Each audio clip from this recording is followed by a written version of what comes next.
Ils s'appelaient Jean, Marius Louis ou encore Pierre-Marie et ont participé à la Grande Guerre. 19 Clésiens ont perdu la vie dans le conflit. L'association Villeprosienne CGV retrace leur histoire de poilus dans une exposition au Clé-sous-Bois, une histoire oubliée pour certains.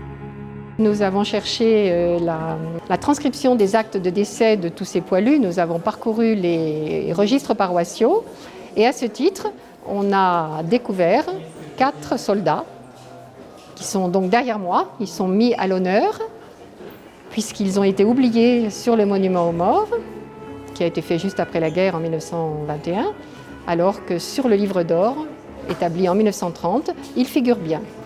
Ils étaient tous quasiment agriculteurs et ils ont vécu la vie de tous les poilus de France et d'ailleurs.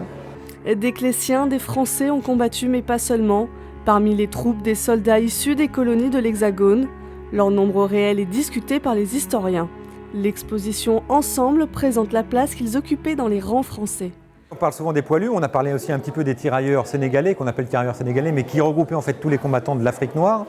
Voilà, mais il faut associer bien sûr les zouaves du Maghreb, tous les combattants asiatiques qui ont été aussi beaucoup utilisés pour construire nos routes, nos chemins de fer, voilà, qui ont été aussi utilisés sur le front.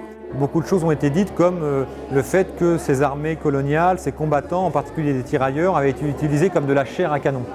Mais ce qui n'est pas le cas. Maintenant, les historiens ont vraiment des documents qui prouvent que ces combattants ont été associés aux poilus et de manière égale pour la plupart. Plus d'1 million de militaires sont morts pour la France lors de la Première Guerre mondiale. Cette année marque le centenaire de la bataille de Verdun. Les expositions sont à découvrir jusqu'au 20 novembre.